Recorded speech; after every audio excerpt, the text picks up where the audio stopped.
بسم اللہ الرحمن الرحیم۔ سورۃ الم نشرح مکیہ۔ الم نشرح لک صدرک ووضعنا عنک وزرک الذی انقض ظہرک ورفعنا لک ذکرک فإن مع العسر يسرا إن مع العسر يسرا فإذا فرغت فانصب وإلى ربك فارغب۔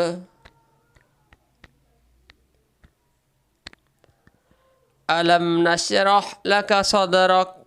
ووضعنا عنك وزرك الذي أنقض ظهرك ورفعنا لك ذكرك فإن مع العسر يسرا إن مع العسر يسرا فإذا فرغت فانصب وإلى ربك فارغب۔ سورۃ الم نشرح، پہلی آیت میں اللہ تعالیٰ نے فرمایا الم نشرح لک صدرک، کیا ہم نے آپ کی خاطر آپ کا سینہ کھول نہیں دیا؟ یعنی اللہ رب العزت اپنے علوم و معارف کے بارے میں شاہ فرما رہے ہیں کہ ہم نے اپنے علوم اور معارف کو آپ کے سینے میں پیوست فرما دیا، آپ کے سینے کو اپنے علوم کے لیے کھول دیا اور حکمت سے جو ہے بھر دیا۔ وَوَضَعْنَا عَنْكَ وِزْرَكَ الَّذِي أَنْقَضَ ظَهْرَكَ، اور ایسا بوجھ اتار دیا جس نے آپ کی کمر جھکا دی تھی، یعنی وحی کا ایک بہت بڑا بوجھ تھا اور منصب رسالت کی بہت بڑی ذمہ داری تھی، جو یہ کہ پہلے بہت زیادہ مشکل اللہ کے نبی صلی اللہ علیہ وسلم کو جو ہے لگی، جیسا کہ پہلی وحی جب نازل ہوئی سورہ علق کے تفسیر میں یہ بات گزر چکی کہ اللہ کے نبی صلی اللہ علیہ وسلم بہت زیادہ گھبرا گئے تھے، تو اس بوجھ کے بارے میں اللہ تعالیٰ فرما رہا ہے کہ وہ ہم نے جو ہے آپ سے جو ہے اتار دیا۔ وَرَفَعْنَا لَكَ ذِكْرَكَ، اور اللہ تعالیٰ نے آپ کا ذکر جو ہے بلند کیا۔ کس طرح بلند کیا؟ حضرت رسول اللہ صلی اللہ علیہ وسلم، ابو سعید خدری رضی اللہ عنہ کی یہ روایت ہے کہ رسول اللہ صلی اللہ علیہ وسلم نے حضرت جبرائیل امین سے آیت وَرَفَعْنَا لَكَ ذِكْرَكَ کے معنی پوچھے، تو حضرت جبرائیل امین نے فرمایا کہ اللہ رب العزت فرماتا ہے کہ جب میرا ذکر کیا جائے گا تو میرے ساتھ تیرا بھی ذکر کیا جائے گا، اور حقیقت بھی یہی ہے کہ اذان ہوتی ہے تو اللہ کے نبی صلی اللہ علیہ وسلم کا ساتھی ذکر اشہد ان لا الہ الا اللہ اشہد ان محمد رسول اللہ۔ اسی طرح کوئی بندہ جو ہے نیا مسلمان ہوتا ہے یا پہلا کلمہ پڑھتا ہے ویسے،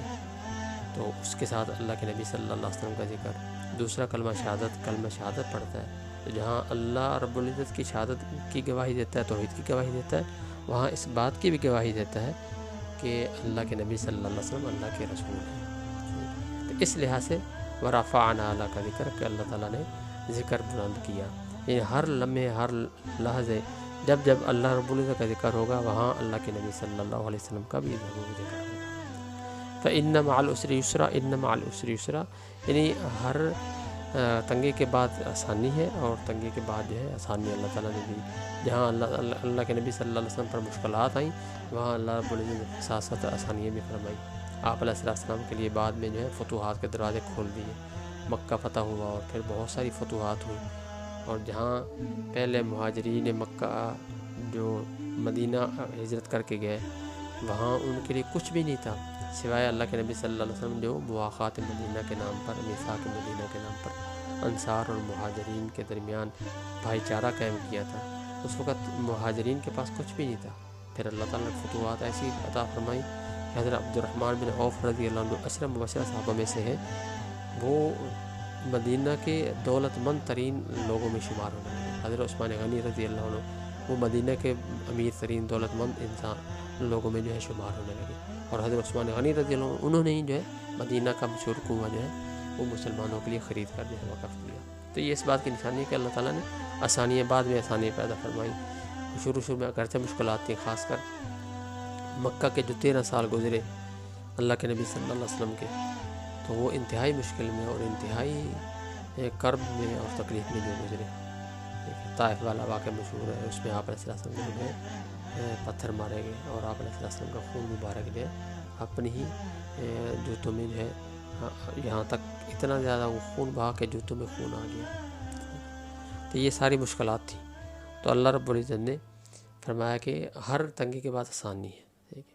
اور آگے کیا فرمایا فَإِذَا فَرَغْتَ فَانْصَبْ، کہ جب تم مخلوق پر محنت سے فارغ ہو جائے، یعنی مخلوق کو دعوت دینے اور مخلوق کو جو ہے توحید کی طرف بلانے سے فارغ ہو جائے، اور ان کو علم دین اور علوم قرآن سکھانے سے فارغ ہو جائے، وَإِلَىٰ رَبِّكَ فَارْغَب، تو اپنا دل اللہ رب العزت کی طرف لگاؤ۔ حالانکہ اللہ کے نبی صلی اللہ علیہ وسلم ویسے ہی ہر وقت ہر لحظہ اللہ تعالیٰ کو یاد کیا رکھتے تھے، اور آپ علیہ السلام کے دل میں ہر وقت اللہ کی یاد ہوتی تھی، لیکن فرمایا کہ خاص طور پر جب مخلوق سے فارغ ہو تو پھر دوبارہ اللہ تعالیٰ کی طرف سے بالکل ہر چیز سے فراغت حاصل کر کے اللہ تعالیٰ کی طرف خاص طور پر متوجہ ہونا۔ تو اس کا یہ مطلب ہے، جیسا کہ جو ہے روایت میں تھا کہ حضرت ابن مسعود رضی اللہ عنہ نے فرمایا کہ جب فرائض کی ادائیگی سے فارغ ہو جاؤ تو نماز شب میں محنت کرو، یعنی تہجد کی نماز میں جو ہے آپ علیہ السلام میں ایک خاص خصوصیت تھی کہ آپ علیہ السلام تہجد کی جو ہے نماز پابندی سے پڑھا کرتے تھے، بلکہ پہلے واجب تھی، پھر بعد میں جو ہے تخفیف ہو گئی۔ تو اللہ کے نبی صلی اللہ علیہ وسلم الگ سے بھی اللہ رب العزت کو جو ہے یاد فرمایا کرتے، اور الگ سے اللہ تعالیٰ کا جو ہے ذکر کیا کرتے تھے۔ جیسے کہ روایت میں آتا ہے کہ اللہ کے نبی صلی اللہ علیہ وسلم جب گھر تشریف لاتے تو اپنے وقت کو 3 حصوں پر تقسیم فرمایا کرتے تھے۔ ایک حصہ گھر والوں کو وقت دیتے اپنے وقت میں سے، اس وقت میں سے، اور ایک حصہ اپنے آرام کے لیے رکھتے، اور ایک حصہ اللہ تعالیٰ کی جو ہے عبادت کے لیے وقف ہوتا ہے، اور جو حصہ اپنے آرام کے لیے رکھتے اس میں بھی پھر بعض دنیاوی امور بھی نپٹاتے، یعنی صحابہ کرام سے ملنا، ان سے کوئی مشورے کرنا، یعنی اللہ کے نبی صلی اللہ علیہ وسلم اپنا آرام کم کرتے تھے اور اللہ تعالیٰ کے حقوق اور اللہ کے بندوں کے حقوق کی طرف زیادہ متوجہ رہتے تھے۔ آپ علیہ السلام کو بہت زیادہ فکر ہوتی تھی۔ تو یہ اللہ کے نبی صلی اللہ علیہ وسلم کا ایک بہت بڑا معجزہ تھا۔